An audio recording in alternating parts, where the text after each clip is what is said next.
예배당에 나와서 함께 예배 드리시는 분들, 그리고 가정에서 온라인으로 함께 예배 드리고 계시는 모든 분들에게 우리 주님의 평화와 사랑이 가득 넘치시기를 간절히 기원을 드립니다.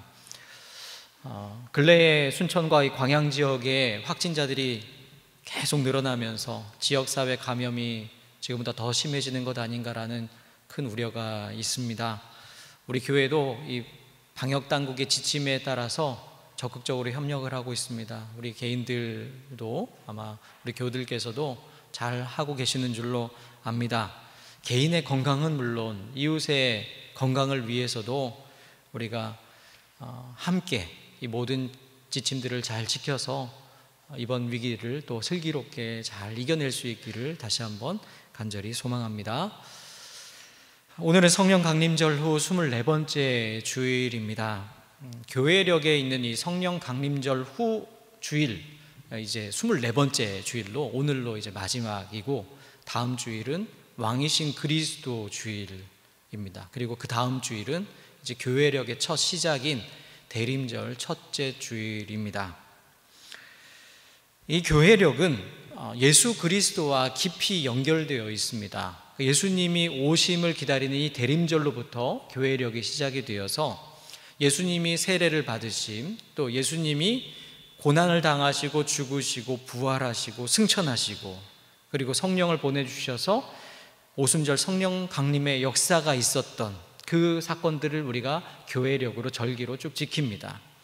그리고 이 교회력의 마지막은 그래서 다시 오실 예수님의 재림을 기다리는 절기가 되지 않겠습니까? 지금이 바로 그 교회력의 마지막 부분에 해당이 됩니다. 그래서 이 기간에는 성서 전가의 말씀들이 예수님이 다시 오심을 기다리는 예수님의 재림에 대한 말씀이 됩니다. 그래서 우리만 그 말씀을 계속 묵상하고 있습니다.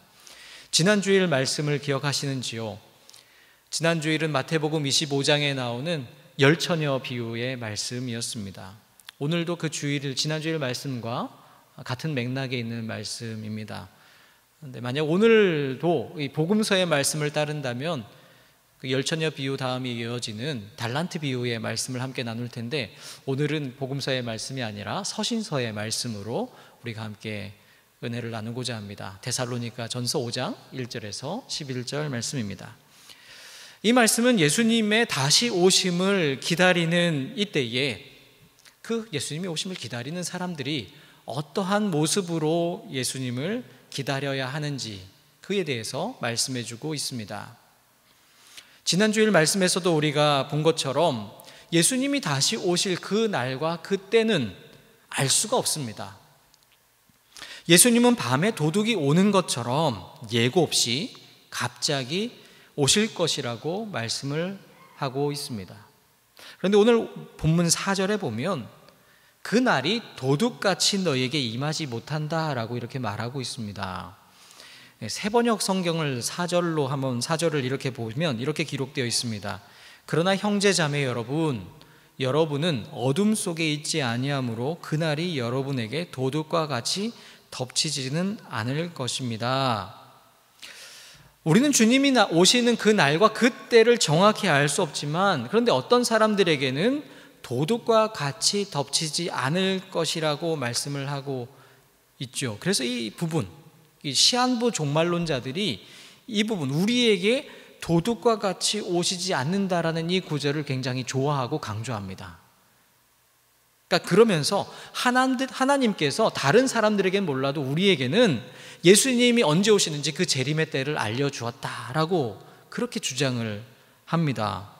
도둑같이 오시지 않기 때문에 우리는 알고 있다, 이렇게 말하는 것이죠. 그런데 여러분이 구절을 잘 보십시오. 어떤 특정한 사람들에게 도둑이 언제 오는지를 미리 알려주었다, 그때를 알려줬다라는 말씀이 아닙니다. 어둠 속에 있지 아니하는 사람, 즉 밝은 빛 속에서 깨어있는 사람들은 비록 예수님이 도둑이 오는 것 같이 갑자기 오시더라도 그 사람들은 맞이할 수 있다라는 말씀인 것이죠. 중요한 것은 어둠 속에 있지 아니함입니다. 어둠 속에 있지 아니한 사람이 누구이겠습니까? 이어지는 5절 말씀에 나오는 것처럼 빛의 자녀, 낮의 자녀들입니다. 먼저 우리는 오늘 말씀을 통해서 우리가 어두움에 속한 사람인지 아니면 빛의 자녀들인지를 생각해 보아야 하겠습니다.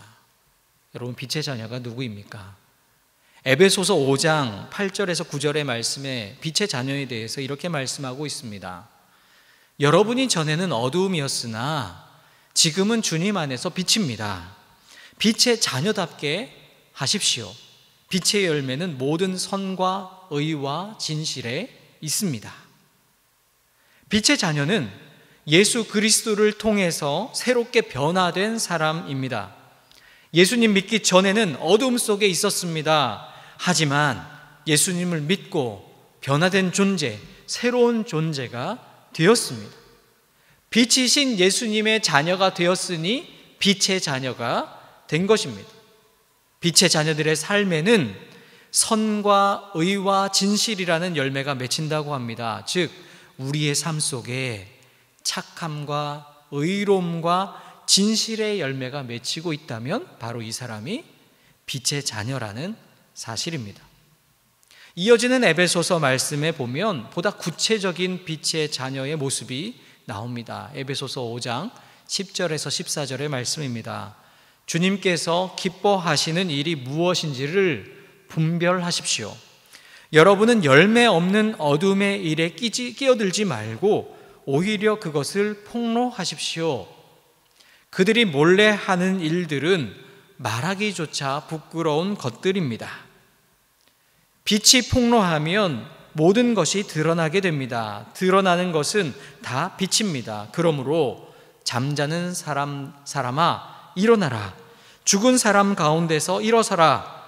그리스도께서 너를 환히 비추어 주실 것이다 하는 말씀이 있습니다. 아멘. 그렇습니다. 빛의 자녀들은 주님께서 하시는 일을 분별합니다. 어두움에 참여하지 아니하고 오히려 그 어두움이 무엇인지를 확실하게 드러내 보여줍니다. 어두움에 빛이 비치면 나타나는 현상과 같습니다. 어두움에 빛이 들어가면 어떤 일이 일어납니까? 그 어두움의 실체가 확연하게 드러나지 않습니까? 그리고 결국에는 그 어두움이 물러나고 밝은 빛이 이루어지게 되는 것입니다. 그러하기 때문에 빛의 자녀들은 일어나야 합니다. 깨어나야 한다는 것입니다. 어두움이 만연한 세상 속에서 죽은 사람들 사이에서 사람들을 죽음으로 몰아내고 있는 그 죽음의 상황에서 일어나 그리스도의 빛을 비추어야 합니다. 바로 이것이 빛의 자녀들의 역할이라고 오늘 우리에게 말씀하고 있습니다. 오늘 우리가 보고 있는 데살로니가 전서의 말씀도 마찬가지입니다. 보통 학자들은 이 데살로니가 전서가 바울 서신 중에서 가장 먼저 기록된 서신이다, 그렇게 이야기하고 있습니다. 그리고 신약 27권 중에서 가장 먼저 기록된 책이 바로 이 데살로니가 전서로 보고 있습니다. 그러니 데살로니가 전서 말씀은 가장 초창기 교회의 모습을 우리에게 가장 잘 보여주는 말씀으로 우리가 볼 수 있습니다. 즉, 이 가장 처음 교회의 모습에서도 신앙인이 어떤 사람들이냐, 신앙인의 정체성이 무엇이냐 했을 때 그것은 바로 빛의 자녀다 라는 것을 우리에게 강조해 주고 있습니다. 사도 바울은 많은 사람들이 이 밤에 머물고 있을 때에, 어둠이 더욱 짙어지는 이때에 우리 빛의 자녀들은 빛을 비추어야 한다, 그리스도의 빛을 비추어야 한다는 사실을 강조하고 있습니다. 바로 예수님의 재림을 기다리고 있는 빛의 자녀들이 감당해야 되는 역할인 것이지요. 여러분, 그 중에서도 오늘 함께 보고 있는 8절의 말씀이 가장 중요한 말씀으로 여겨집니다. 우리 8절의 말씀은 같이 한번 읽도록 하겠습니다. 같이 읽습니다. 우리는 낮에 속하였으니 정신을 차리고 믿음과 사랑의 호심경을 붙이고 구원의 소망의 투구를 쓰자. 아멘. 여러분, 먼저 빛의 자녀, 이 낮의 자녀들에게 필요한 것은 정신을 차리는 것입니다. 만약 우리가 정신을 차리지 않고 있다고 생각해 보십시오. 그러면 우리는 우리에게 있는 욕심, 우리에게 있는 그 욕망에 따르는 삶을 살 수밖에 없습니다. 그저 무엇이 옳고 무엇이 그른지를 고민하지 않아도 되지 않겠습니까? 그저 별다른 고민 없이 많은 사람들이 살아가는 대로, 내가 살고 싶은 대로 살면 됩니다. 그러면 결국에는 빛의 자녀의 길이 아니라 어둠의 자녀의 길, 어둠의 길로 행할 수밖에 없게 됩니다. 그렇게 살지 않으려면 우리는 정신을 바짝 차리고 깨어 있어야 한다는 사실입니다. 사도 베드로를 통해서 베드로전서 5장 8절에서 이렇게 말씀합니다. 정신을 차리고 깨어 있으십시오. 여러분의 원수 악마가 우는 사자와 같이 삼킬 자를 두루 찾아다니고 있습니다. 여러분, 그렇습니다. 우리가 빛의 자녀답게 살아가는 것 사실은 쉽지 않습니다.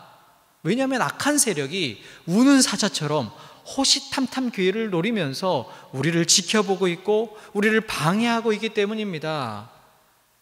그래서 쉽지 않지만 오히려 우리는 그 사실을 잘 알고 있기 때문에 빛의 자녀들은 정신을 차리고 깨어 있어야 합니다. 또한 빛의 자녀들은 갑옷을 입고 투구를 쓰고 있어야 한다고 말씀합니다. 여러분, 이 갑옷과 투구의 역할이 무엇이겠습니까?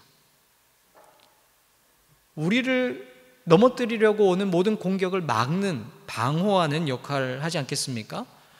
호심경이라고 기록하고 있습니다. 이 호심경은 생명의 근원이라고 볼 수 있는 심장을 보호하는 가슴막이, 흉배라고도 하는 그것이 바로 호심경입니다. 가슴을 막는 보호 갑옷입니다. 머리도 중요하지요. 그래서 머리에는 투구를 쓰라고 말씀합니다. 그런데 여러분, 어떤 호심경이냐, 어떤 투구냐 하는 것이 오늘 말씀에서는 중요합니다. 믿음과 사랑의 호심경, 그리고 구원의 소망의 투구, 이것을 쓰라고 합니다. 여러분, 이것은 바로 빛의 자녀들이 가지고 있어야 하는 성품이기도 하고 빛의 자녀들의 특징을 일컫는 요소들입니다. 여러분, 믿음, 사랑, 소망, 우리가 이거 굉장히 익숙하죠. 믿음, 소망, 사랑은 고린도전서에 나오는 말씀이고, 믿음, 사랑, 소망은 데살로니가 교회에 나오는 특징입니다. 여러분, 바울이 데살로니가 교회에 편지를 쓰면서 1장 3절에서 이 데살로니가 교회를 생각하고 기도할 때마다 기억하는 것이 있다고 말씀하는 것이 있습니다.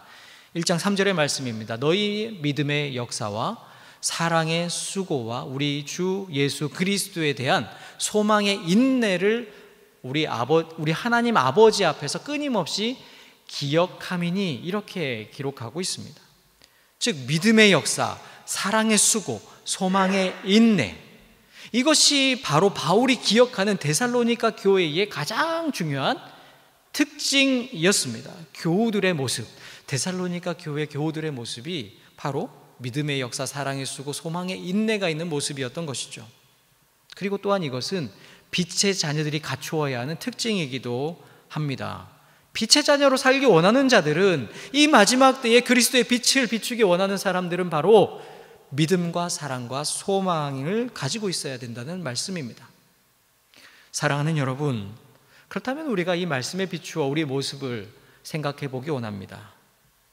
빛의 자녀들은 그 가슴에 믿음과 사랑의 갑옷, 그 호심경을 입고 있어야 한다고 합니다. 다르게 표현하면 믿음과 사랑으로 가슴이 충만해서 어떠한 공격이 오더라도 끄떡하지 않는 그 믿음과 사랑을 가지고 있어야 된다는 말입니다. 여러분, 어떻습니까? 그렇다면 우리에게는 믿음의 역사와 사랑의 수고가 충만합니까? 그것으로 가득 차 있습니까? 생각해 보면 믿음으로 사는 것 말처럼 쉽지는 않습니다. 우리가 예수 그리스도를 믿기 때문에 나의 욕심대로 살지 아니하고 하나님의 뜻을 추구하는 삶을 살아야 하는 것이죠. 하나님이 기뻐하시는 것이 무엇인지를 고민하며 살아가야 합니다. 그것이 바로 믿음의 사람이라는 것을 잘 알고 있습니다. 그래서 믿음의 길은 십자가를 지고 가는 예수님의 길이기 때문에 영광의 길이 아니라 고난의 길이라는 사실을 잘 알고 있습니다. 그런데 고난의 길이니 그 길을 가는 것이 쉽지 않은 것이죠. 주저하게 되기도 합니다. 우리가 그 앞에 연약하다는 것을 우리도 알고 어둠의 세력도, 악한 세력도 너무나 잘 알고 있습니다. 그래서 우리에게 좁고 험한 길보다는 넓고 평탄한 길을 보여주면서, 자, 여기로 많은 사람들이 가고 있지 않느냐, 너도 여기로 와라, 괜찮다, 같이 이 길로 가자, 우리를 유혹하고 우리에게 손짓하고 있지 않습니까? 우리를 넘어뜨리려고 합니다. 여러분, 그때 우리는 어떻게 해야겠습니까? 그 유혹에 넘어져야겠습니까? 그때 우리가 기억해야 할 것, 바로 우리가 빛의 자녀라는 사실을 깨어서 기억해야 합니다. 우리 가슴에는 믿음의 호심경이 있다는 사실을 기억해야 합니다. 우리 마음에 있는 이 믿음의 역사, 믿음의 역사로 충만한 믿음의 호심경을 든든히 하면서 믿음의 선택을 하는 삶을 살아야 합니다. 그것이 바로 깨어있는 빛의 자녀, 깨어서 정신을 차린 빛의 자녀들의 모습입니다. 또한 빛의 자녀는 사랑의 호심경을 가지고 있어야 합니다. 우리 데살로니가 교회를 향한 용어로는 사랑의 수고를 감당해야 한다는 것이죠. 하나님은 사랑이십니다. 따라서 하나님의 자녀인 빛의 자녀들은 사랑의 사람으로 사는 것이 지극히 당연합니다. 그런데 여러분, 사랑하며 사는 것이 쉽습니까? 이 사랑에는 수고가 따른다고 합니다. 하나님께서 하신 사랑의 수고를 생각해 보십시오. 자기 자신을 내어주신 희생하는 사랑이었습니다. 그러니 따라서 우리의 사랑도 그저 낭만적인 사랑이 아닙니다. 달콤한 사랑이 아닙니다. 사도 요한을 통해서 예수님께서 하신 말씀 기억하십시오. 친구를 위하여 자기 목숨을 버리면 이보다 더 큰 사랑이 없다고 하십니다. 더 큰 사랑이 이것이라고 말씀하시는데, 그 큰 사랑은 바로 친구를 위해 자신의 목숨을 내어주는 것이다. 우리 주님의 말씀입니다. 진정한 사랑에는 자기 희생이라는 수고가 따르게 됩니다. 바로 이러한 사랑이 가슴에 가득한 사람, 그 사랑으로, 사랑의 수고로 가슴을 채우고 있는 사람이 바로 빛의 자녀, 가슴에 사랑의 호심경을 가지고 있는 사람인 것입니다. 또한 빛의 자녀는 구원의 소망의 투구를 쓰고 있어야 합니다. 소망의 인내입니다. 어떠한 절망적인 상황에서도 우리를 구원하시는 그 하나님의 구원을 바라보면서 그 믿음을 가지고 살아가는 사람인 것입니다. 비록 어두움의 세력이 강하고 빛의 힘이 미약한 것처럼 보이는 이 때이더라도 구원의 소망을 가진 이 빛의 자녀들은 그 어두움의 세력에 결코 굴복하지 않습니다. 오히려 그 어두움이 깊어지면 깊어질수록 밝은 빛을 더 비추는 사람, 바로 구원의 소망의 투구를 쓴 사람, 빛의 자녀들의 특징입니다. 오늘 바울은 말씀을 통해서 믿음의 역사와 사랑의 수고와 소망의 인내를 가지고 살아가고 있는 이 데살로니가 교회 교우들에게 다시금 그들의 정체성이 무엇인지를 일깨워주고 있습니다. 그리고 앞으로 예수님 다시 오실 때까지 너희가 지금까지 지켜온 이 믿음과 사랑과 소망의 역사를 더욱 충만해져서 빛의 자녀답게 살아가기를 그들에게 권면하고 있습니다. 바로 이러한 사람이 정신을 차리고 깨어있는 사람, 마지막 때에, 그래서 예수님이 오실 그때에 기쁨으로 예수님을 영접할 수 있는 사람들입니다. 사랑하는 교우 여러분, 우리들은 어떻습니까? 데살로니가 교회의 교우들만이 아니라 바로 우리가 믿음의 역사와 사랑의 수고와 소망의 인내를 가지고 살아가야 하는 빛의 자녀들이지 않습니까? 우리는 그렇다면 믿음과 사랑과 소망으로 충만한 삶을 살아가고 있습니까? 오늘 말씀을 준비하면서 우리보다 앞서서 믿음의 역사와 사랑의 수고와 소망의 인내를 가지고 살았던 믿음의 한 선배가 생각이 났습니다. 지금 보시게 될 사진은 경기도 마성 모란공원에 있는 그분의 묘입니다. 이름은 전태일입니다. 사진으로 잘 보이지는 않으시겠지만 그 이름 왼편에는 300만 근로자의 대표라는 글귀가 있고, 그리고 그 이름 위에는 4글자로 기독청년이라고 새겨져 있습니다. 사진에는 나오지 않지만 묘비 뒷면에는 성경 구절이 적혀져 있습니다. 요한복음 12장 24절의 말씀입니다. 한 알의 밀이 땅에 떨어져 죽지 아니하면 한 알 그대로 있고 죽으면 많은 열매를 맺느니라. 그는 비석에 기독청년이라는 문구를 새겨 넣을 정도로 신실한 신앙인이었습니다. 그리고 그는 그 묘비에 기록된 말씀처럼 한 알의 밀알이 되었습니다. 1948년 가난한 가정에서, 대구에서 태어난 이 전태일은 가정 형편이 너무나 어려워서 공부를 중단하고 서울로 무작정 상경을 하게 됩니다. 동대문 평화시장에서 17살 나이에 견습공이 되었고 20살이 되어서 재단사가 되었습니다. 보통 아침 8시부터 저녁 11시까지 15시간에서 16시간 일을 했다고 합니다. 그러면서 한 달에 딱 2번, 격주 일요일을 쉬었기 때문에 한 달에 2번 쉴 수 있었습니다. 그나마 자신은 재단사여서 어느 정도 그래도 힘든 중에도 살 수 있었지만, 자신보다 더 열악한 그리고 비인간적인 환경 아래서 살아갔던 어린 여동생들, 여공들을 보면서 굉장히 괴로워했습니다. 장시간 노동을 하면서 쉬지 못했습니다. 밥도 제대로 먹지 못했습니다. 그저 먼지 구덩이 속에서 일을 하니 코를 풀면 코에서는 검은 먼지 덩어리가 나오고 폐가 망가져서 각혈을 하는 어린 여공들이 많이 있었습니다. 사장들은 쉬지 아니하고 일을 시키기 위해서 졸면 안 되니까 잠을 깨우는 각성제를 먹이면서 주사도 맞추면서 그렇게 일을 했다고 합니다. 그들은 대부분 수면 부족과 영양실조에 시달렸다고 하죠.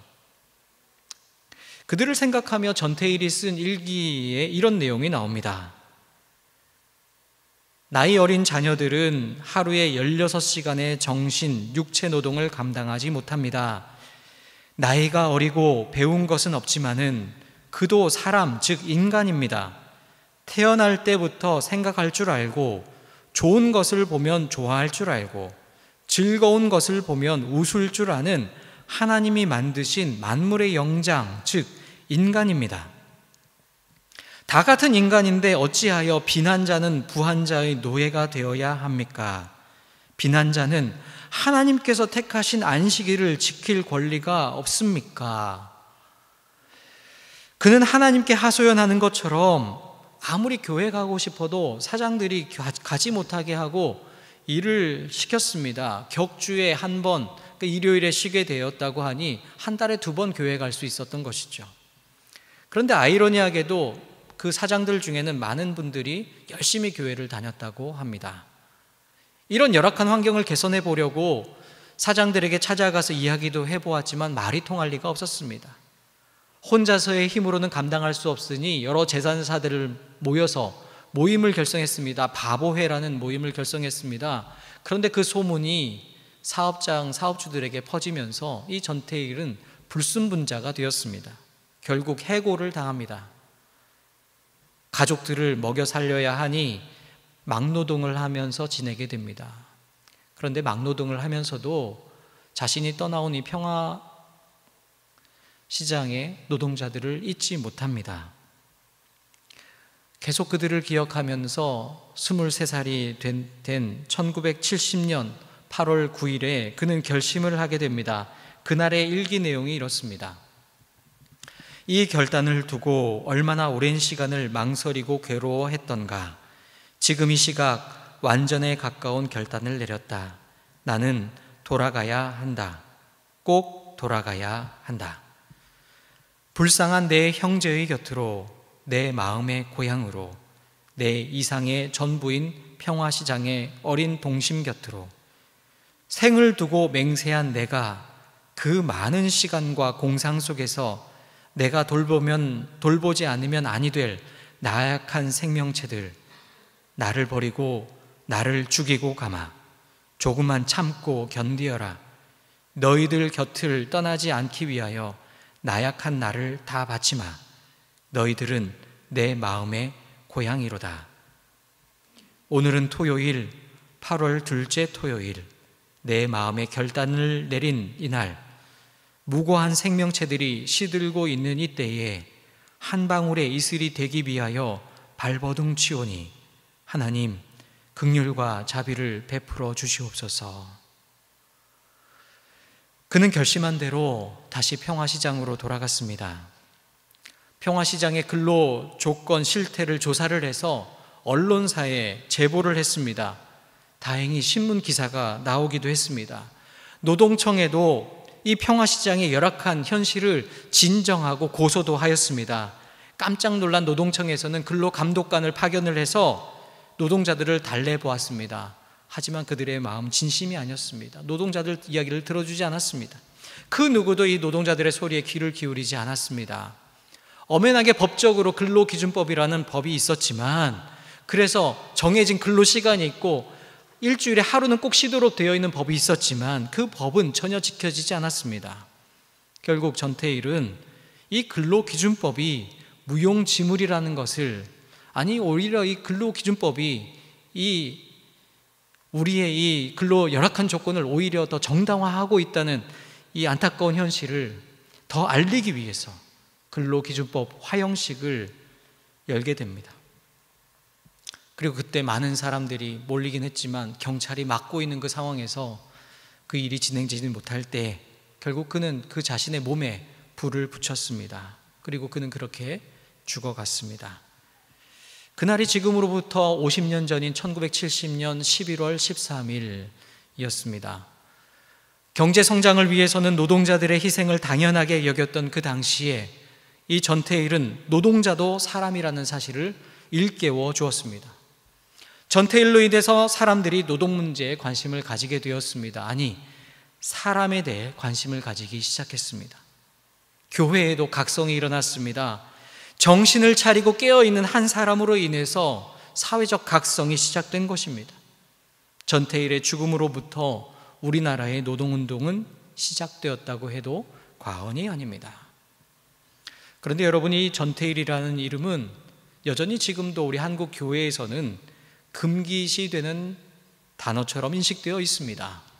아마 이 설교를 들으시는 분들 중에도 그렇게 생각하시는 분들이 있을 줄로 압니다.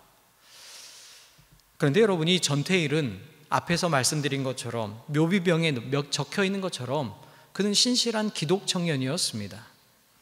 어머니와 동생과 함께 어릴 때부터 새벽에 교회에 나가 교회 종을 치는 일을 즐겨했던 사람입니다.